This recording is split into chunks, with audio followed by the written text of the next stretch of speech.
Welcome to the Local Marketing Source Weekly Update, brought to you by localmarketingsource.com. This week's Local Marketing Update is brought to you by Scott Gallagher.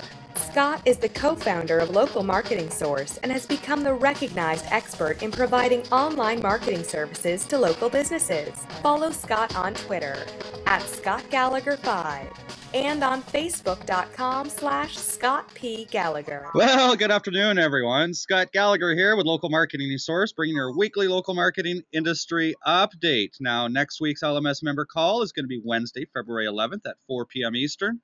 And don't forget, guys, to get and check out our private Facebook group for LMS members. We've got live questions that go on quite frequently and quite a bit of activity that's that's there, but that we're also missing out on. We've got quite a few members and like to hear from many of you. We know that we're working. And don't forget, guys, to subscribe to our weekly podcast on iTunes, as well as our channel on YouTube. Now, this week's going to be a fun week. Got a few different things to talk about.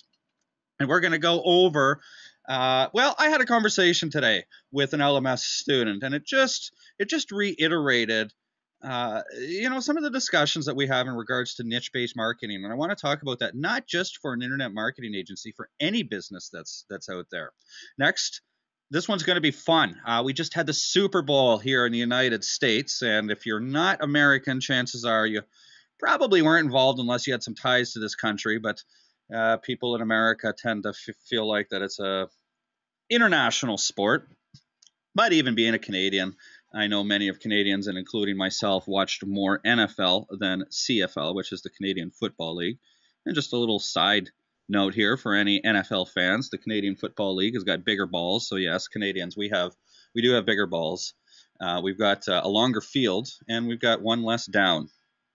All right, but we're here for marketing and marketing a local business. So I want to talk about what 30 seconds.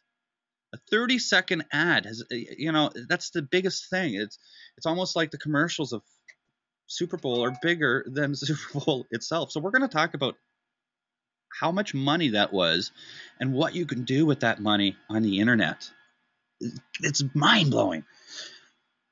Next, we're going to talk about some Google Answers. And if you don't know what Google Answers is, it's, Google being a portal. It's when you type something into Google and they give you the answer itself rather than you having to go to another website. So whether you type in time or temperature, well, that's Google Answers at work. And now Google Answers is showing blue icons. Well, I'm going to talk about how we can leverage this and take advantage of this for local businesses. And then we're going to talk a little bit about location-based geo-targeting, because there's people that are out there that are saying location-based geo-targeting boosts your paid search ad performance. Well, we're here for organic discussion. So what those people on the paid side and how that's going to impact us on the local side. Before I get started, I hope you guys enjoyed the little intro that we had. Just a little bit of fun. I'm starting to make some changes, and very soon going to be releasing and launching a full-blown radio show. And that was just a theme song that I had made. Can you believe that I had that theme song made for $5 off of Fiverr? And the author is a musician. He created the music, the lyrics. I just gave him bullet point forms of who I am, and he came up with a song. And it's not half bad. It's a lot of fun. It talks about me as an individual, and I'm a father, and I like snowboarding, and I'm not a big fan of the telephone. Blah, blah, blah. All right. So first thing, I want to talk about niche-based marketing. Well, the conversation I had this morning, it was early afternoon for me. May have felt like this morning because it's 3:05 p.m. and I'm still drinking a coffee. But the discussion was, he says, Scott, I see you and a lot of other LMS students that focus their internet marketing agency on a specific niche. What are your thoughts on that? And anybody that knows me that talks about training at Local Marketing Source to build an internet marketing agency definitely is a firm believer in niche-based marketing. And when I started my agency back in 2005, 10 years ago, I sold to the courier industry only because I had contacts in that industry, because that was the industry we sold courier software to. So I sold internet marketing, and I fell into the concept of niche-based marketing. But over the years, as I've thought about it and realized why that works and dissected that concept and looked at it, a lot of things started to make a lot of sense. And so I thought I'd talk a little bit about it today, but not from the perspective of just an internet marketing agency, but more so the perspective of just business in general.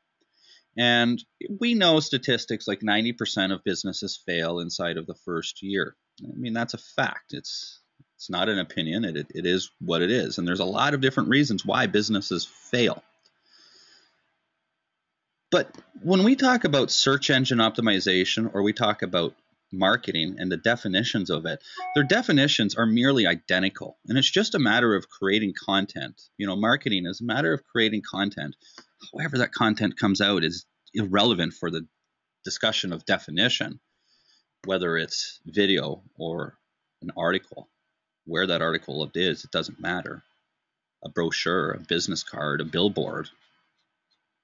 It's marketing. And marketing is about creating a marketing piece that has value to an audience. So maybe that billboard is going to resonate some laughter. Maybe it's going to resonate some emotion.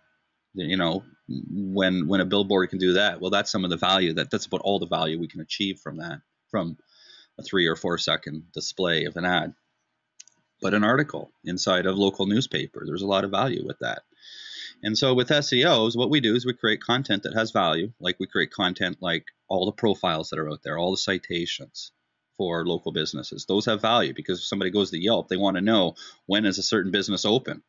And how do I communicate with that? So us as a business owner have got to claim that listing and make sure we have our hours of operation up there, offer information of value. There's a reason why the 150 different profile sites out there all have a lot of standards. You know, we create one profile sheet: your name, when you were founded, when you're open, what's your description, what's the contact information, what's the phone number, what's the address, what's the consistency of the NAP, blah, blah, blah. You know, what pictures are we utilizing here? And so SEO and marketing, we can look at it so many different ways, but by definition, they come down to the exact same thing. It's just a matter of, okay, what content do we create and where do we distribute that content? And how do we let our audience know that we've created this so they can get value from it? No, you know, there's hundreds of questions that lie underneath that and a lot of decisions. Well, that's the art in us being a marketer, on making those decisions on the formula, the plan. And how are we going to accomplish some of that and overcome some of it? We're trying to get content inside of medical journals. I mean, medical journals are at the top. They're written by some of the best doctors in the world. And to get a piece of content published in something like that is pretty damn reputable. But us as marketers are trying to achieve that for our doctors. And our doctors are not writing that content. We're writing that content. And we're getting the approval of our doctors to put their name on it. And we go and get that approved.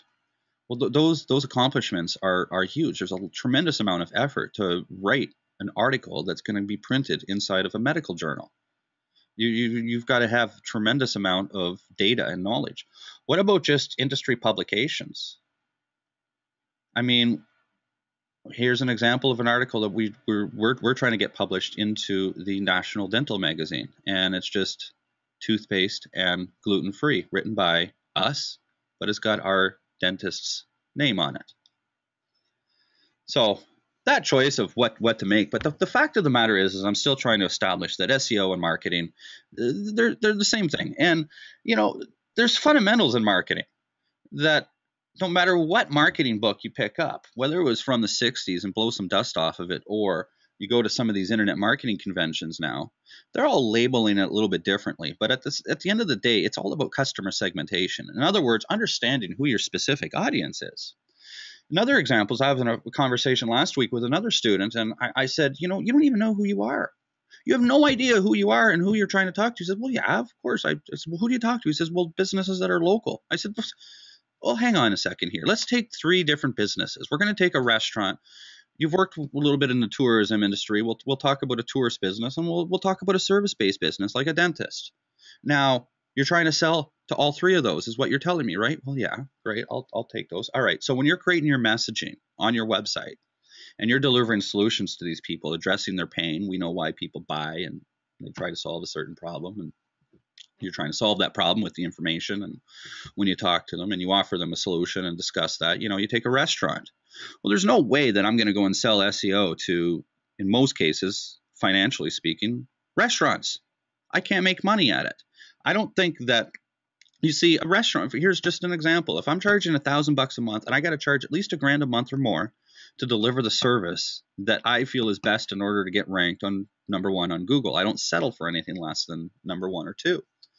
And if we're to do that for a restaurant, and I got to charge them a minimum of $1,000 a month, well, their profit margins are about 10%. I mean, some are higher, some are lower, but let's assume it's 10%. That means in that month, I've got to generate $10,000 in new business in that month in order for them to justify it. Well, I'm not too sure that having a burger joint or a pub ranked #1 on Google is going to bring in more than $10,000 in business on that specific month. Now, I think it may, let's say it brought in $5,000 in new business and you get those customers. Well, now you got to look at customer value for life. And I do feel like that, okay, there is an opportunity to sell them long term. But again, that's the messaging of discussion versus that chiropractor that, you know, when you're charging $1,000 a month and their profit margins are at 50%, that means I got to generate $2,000 a month in new business in order for it to be a return on investment. For me to generate $2,000 in new business when patient values are $1,200 a piece, so you're telling me I got to generate 2 new patients on a month in order to make it profitable for them? Well, yeah, okay. I mean, you do the math. It's much more of a value-added service now. With restaurants, for example, we can discuss with them email marketing or text-based marketing. Text-based marketing, I mean, from a social aspect, how are we supposed to get our dental patients to be very active in the social network and say, yes, I was happy today because I'm going to the dentist? I'm sorry. It's the nature of their business. They're not happy-go-lucky patients. But patients of a chiropractor are part of a little cult. And certain chiropractors are creating their own cults. And when we have a cult-like activity within a specific audience, it's very easy to create what's called polarization. You see this all the time on Facebook. That somebody, you know, one of the biggest things that you find polarization, look at your Facebook feeds right now and look for the discussions of vaccination. You know, the only people that really talk about it are the extremists on both sides. Those people that are in the middle don't get involved in the conversation. And if somebody starts a conversation and they're anti-vaccination, that's how the discussion tends to get polarized, and people tend to side with one another and beat the hell out of the other one. But if they started on the other side of the vaccination to say, I don't vaccinate my kids, you're going to find the whole conversation and people support that comment. And, you know, of course you're going to get back and forth, but you're polarized on one side or the other. And, you know, we like to do that in marketing with our audience. And so when you take these two types of businesses, there was a third business that I was, you know, referencing was the tourism industry. And again, the audience that's based on tourists, we're going to have a very different vocabulary and messaging and distribution and execution than any of those two other businesses. So we're a marketing company. We cater to small businesses. Who do you cater to? There's better ways to segment your audience. People say niche-based marketing. You know what? Throw that term out the window. You're not niche-based, however you want to put it. I don't care. But really, at the end of the day, you're putting effort towards segmenting your audience. A burger joint. I'm in Chicago. Anybody that's ever been to Chicago knows that Chicago is probably the best place on the planet for fast food. I'm not talking about chains like the ones that we know that are out there. Well, maybe Five Guys is a good chain, and out west you got In-N-Out Burger for hamburgers. But you know, for the most part, you got a lot of smaller businesses here in the Chicagoland area, and if somebody's looking for a hamburger, you know, they're not debating about that $8 hamburger at that top-notch hamburger joint that's sitting right next to McDonald's with their 89-cent hamburgers. And well, what do I want? Do I want McDonald's or do I want to go with Five Guys? You know, if you're having to make that decision and you're throwing McDonald's into it, you know, your decision's likely based off of finances as well, or convenience for time. But if it comes down to taste, your decision is going to be different. So even in the exact same business, you can still segment your audience, and you're going to create your marketing material relevant to that specific audience. You're still segmenting your audience. So for any LMS student that hasn't taken the time to segment their audience, right off the get-go, you're missing some basic fundamentals of marketing for everything that we predicate and put ourselves on. Now, it doesn't mean that you have to go into one specific niche. For example, chiropractors versus dentists. Well, you could position your company as a marketing agency focused solely on chiropractors and create content all around chiropractic care.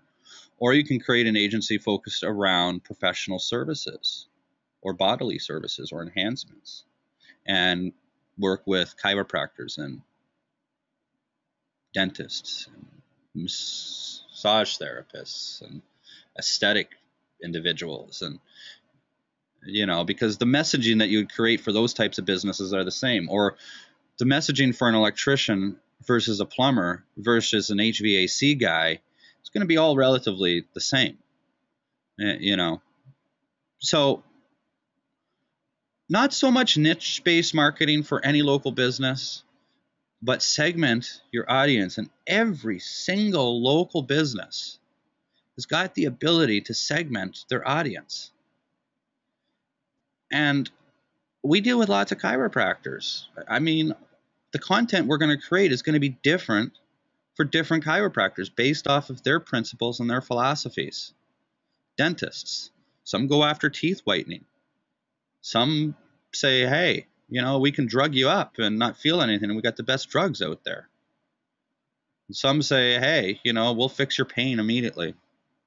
So I wanted to talk a little bit about niche-based marketing and what this definition of niche, and I really feel like the internet marketing community has it wrong by definition of niche-based marketing, segmenting your audience. And that's something we've been talking about for a long time. All right, Super Bowl. When I lived in Canada,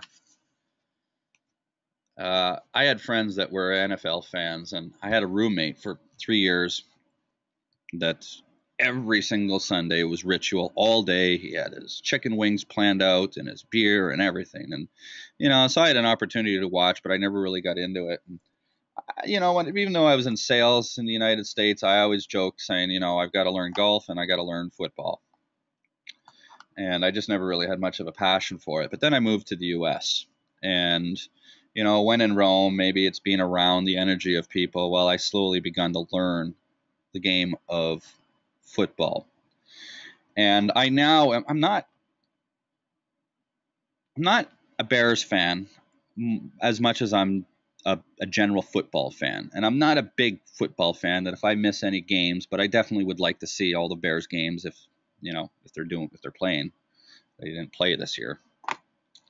And football is a really neat game. It's a game, once you understand the game, it's a game of chess. And it's not just a beat them up type of game. And this last Super Bowl, what was neat about it is they talked that it was a chess game between two coaches. And the analysis of this last play, I've read a lot of different stuff, and that's what it comes down to is the calls that they made and whether they supported them or not. Well, I'm not here to talk about that.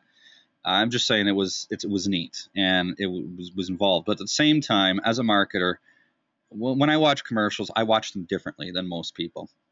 And I try to watch, well, what was this marketer trying to think? Who are they trying to go after? What were they trying to accomplish? Blah, blah. And, I really try to analyze it and whatnot. And we know that as far as commercials on Super Bowl, it's probably bigger than the game itself. I bet there's more talk on social media about commercials than there is. Well, maybe not about this last call this year, but in general, for Super Bowl, I'd probably suspect that. But regardless, it's a big deal.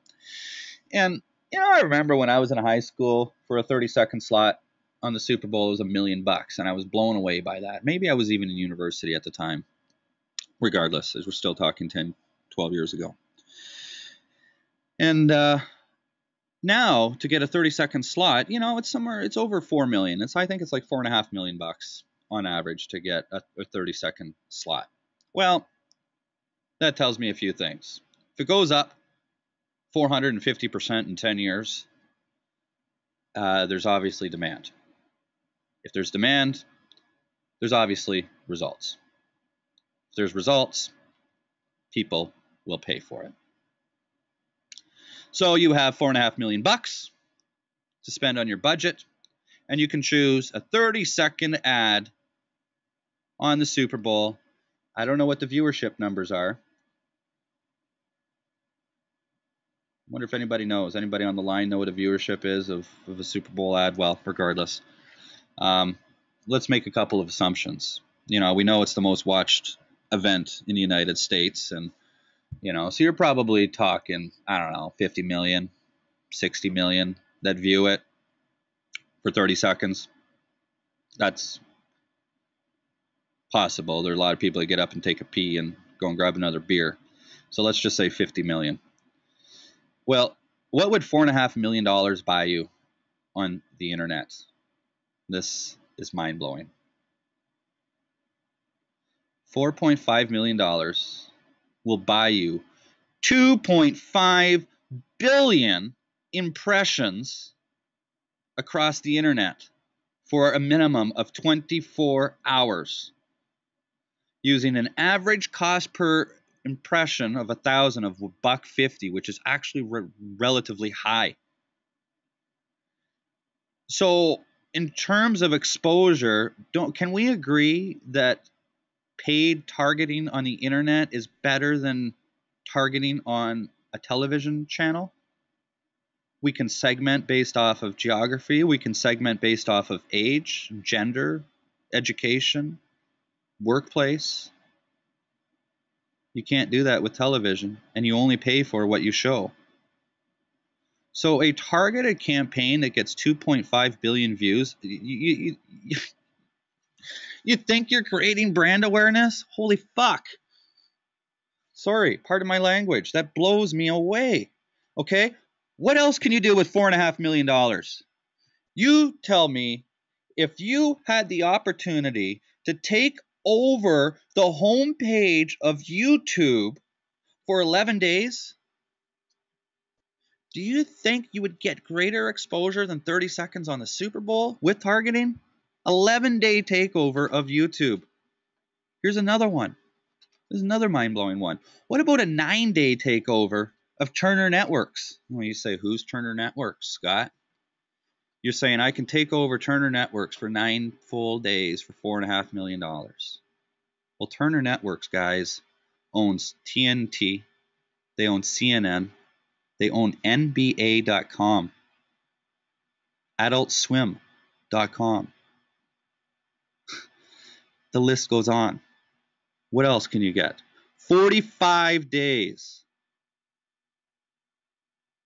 of standalone ads, so you're the only ad right across the entire platform for 45 days on their logout page. On whose platform, you say, Scott?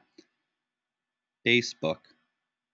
Can you imagine monopolizing Facebook's logout page for 45 days? You can get 37 days of sponsored trending on Twitter. So you can have Twitter feeds, your Twitter ad showing up in almost any celebrity's feed, and it's out there. And all right, I hope I've proven my point. If you haven't gotten to the point or recognized the point, why is there still so much money being spent on these older traditional channels that us as online marketers really know? We don't even come remotely close dealing with local businesses to these types of numbers. But they're mind-blowing. This tells me that we've got a lot of opportunity left, and the shift, we still haven't even hit general momentum where that's the way to do it. SEO is not that way to do it yet, or internet marketing, or figuring out what are the best aspects of it. Every industry is still working hard to figure out some of these solutions. So yes, 30 seconds, a Super Bowl ad for $4.5 million. It's amazing, isn't it, man? 11-day takeover of the YouTube front page. Mind-blowing. All right, so Google Answers. If you don't know what Google Answers is, I shared a little bit about it at the beginning. It's Google's attempt to give you the information that you're looking for without you having to navigate away from Google. Go to Google and type in temperature, or go and type in time. Well, that's Google Now working. Google Now's goal is to give you the answers before you ask the questions. So you'll find functionality on Google Now on your phone, and essentially it competes against Siri. And what all the reports are, that I've read in the last few months is, granted there's back and forth between the two solutions, but Google has surpassed Apple in terms of its algorithm to generate answers. This is what we talk about Google Now, as well as Google Answers, which is a component of Google Now. So with Google Answers, it's always been evolving, and Google is trying to provide greater amounts of answers to common questions. And so, we've seen definitions pop up. Now, Google has just launched links inside of these answers. And this is brand new. So I'm looking into this with some speculation and thought and opinion as we go through some of this. But as an example, go and type in motivational quotes. You're going to get a standard result. But now go and type in love quotes. Well, Google is going to give you a quote. I don't know. I've got Nick on the line. Nick's in New Zealand. I doubt it's rolled out over there. But here in the U.S., I was, replicating this. And, there's a little button down there that says try again. Well, Google is pulling these quotes from Einstein somewhere. Go and do a search for QuickBooks install or QuickBooks download. And remember the Panda update was all about brands? Well, when we type in a brand name, as Google is taking over 2/3 of the top of the real estate for brand searches, well, inside those brand boxes now are links. And if we're looking for, say, a QuickBooks download, there's going to be a link that says go to download immediately there, all above every single organic search. So the question becomes, all right, Scott, how is this relevant for local businesses? Well, Google can go in different ways with this type of result, and I could pick apart the different ways that are out there and what would be beneficial and what wouldn't be, and I could speculate as to what we're going to eventually see. Well, there's no doubt that when you do a brand search and a call to action after it, that Google is going to want to demonstrate answers for that. Brand search and call to action. That's how we're going to break apart these keywords. For example, QuickBooks, download, brand search, call to action. Local businesses have different call to actions, i.e. phone numbers, email addresses, social aspects. The question really becomes, is Google going to start giving answers that are non-brand searches? And I don't think we're going to see that anytime soon. But I definitely see that is going to be a part of the future 2 to 3 years down the road. I think that these answers are probably going to be integrated with the local results.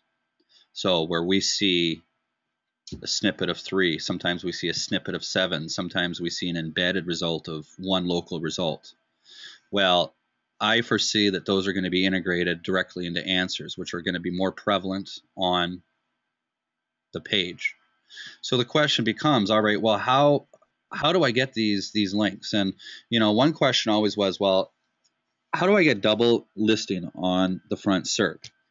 And we learned how to do that. And then Google introduced what was called indented listings. That's where you have a main listing and then you see 2 or 4 or 8 links underneath that are all to the same site, but they're indented a little bit. We call those indented listings. How do we get those indented listings? Well, we teach that stuff at Local Marketing Source. But in a nutshell, to get those indented listings is based off of authority and usability. So if you're ranking number 1 for your top keyword, I'm going to use chiropractor, and you're ranking number 1 for chiropractor, you've got the authority. The other piece is usability. Do you have a website that is usable? And Google may look at 10 factors. They may look at 10,000 factors. It's not relevant. But usability comes down to, does your site have any HTML errors? Are there programming errors? Query for QuickBooks install, top result is a call-out box. Start the installation wizard. Wow, they rolled it out over there too. Neat.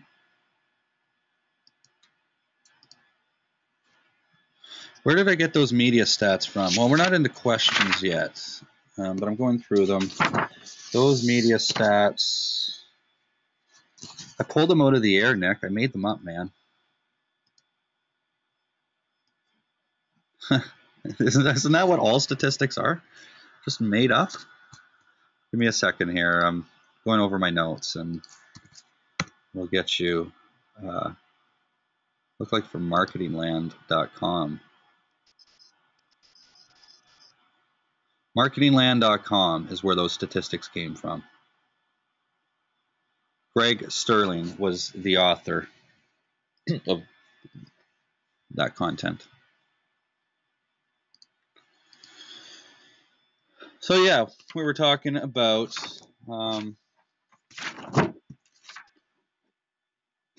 answers, Google Answers.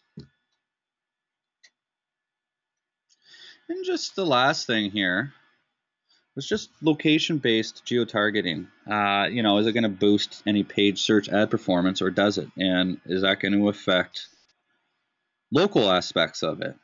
Well, there's just a couple of statistics in here that are relevant. We've passed the 60-40 mark, where on average 60% of local consumers are utilizing mobile devices. Of that 60%, 70% of them are on the go. So over 50% of local business consumers are now on the go looking. And, at least in America, everything is about now. I want my information now and make my decisions right now. And so, you've got to be placed there. It's that simple. If half the audience is searching, you've got to be on mobile. And, it's starting to create some concerns for me and my clients, because if you don't have a website that's mobile friendly and dynamic for mobile users and effectively designed in terms of navigation, you're going to have a hard time ranking. You're going to have a hard time ranking. Now, why is our industry questioning whether geo-targeting boosts particular paid search performances? Well, of course, it's arguable that while you're targeting an audience a little bit more, that, a local business, if you're targeting people that are 1 mile surrounding your business, it's arguable that conversion is going to be higher than those that are 5 miles out versus 10 miles that are out. So we know there's a factor of, we'll call it diminishing returns from the centroid. Somebody write that one down. I think that sounded awesome. Diminishing returns from the centroid. But that's what we do see is the further we get out. And so, of course, geo-targeting is going to improve ad performance. The better that we can target our audience based off of geography for local businesses that are dependent on location, it's ultimately going to do that. Well, it's no different in the local side of it, of certain things that we talk about. With my meeting today, it was at a client's office, and we're talking about some of the surrounding townships for them to rank. They've got a little bit of ranking, and it's a relatively new client, and so they're not even ranking very well in their own hometown. But he was asking about ranking that was out there, and I said, well, what is your service area? how do we define your service area? And he tried to come up with some convoluted answer. And every time I asked that question, how do you define a local business's service area? I'm curious. Any LMS students that are on the line right now that know me, that can define that in 4 words? How do you define a local business's service area in 4 words or less? You know what? If you give me more than 4 words, but you still get the answer, yeah, good. When I looked at the names here, you know, there was one name in particular that's been around for some time and is on the calls, and if he didn't put something up, then I'd have to go give him a slap. But Nick says the area you serve. I was looking for 4 different words, but that's exactly what I was referring to. It's the where your customers reside, more so than the area you technically serve.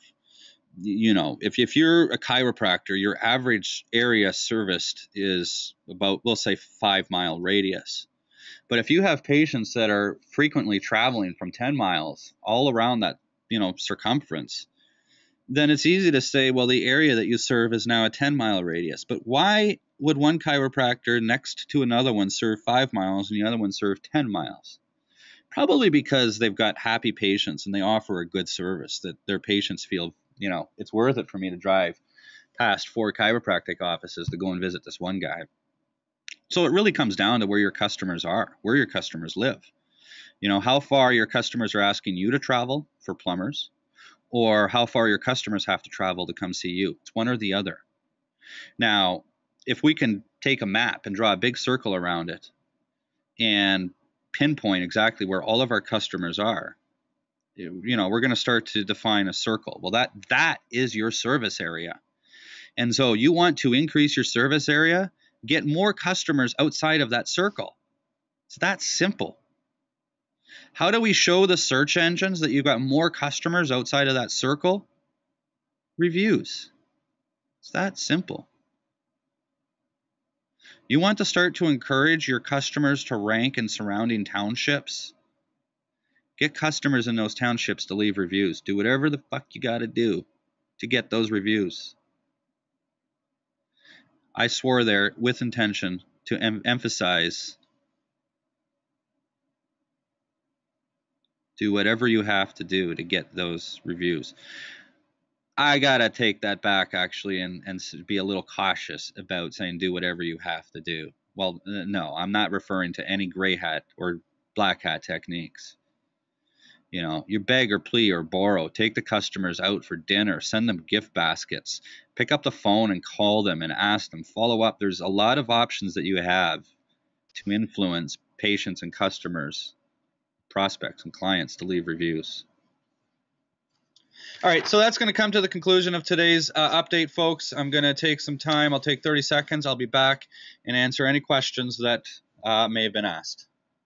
Thanks for watching the Local Marketing Industry Update. We've got these things coming out every single week, so if you liked with what you heard, just click the button right above me right here to subscribe to our channel.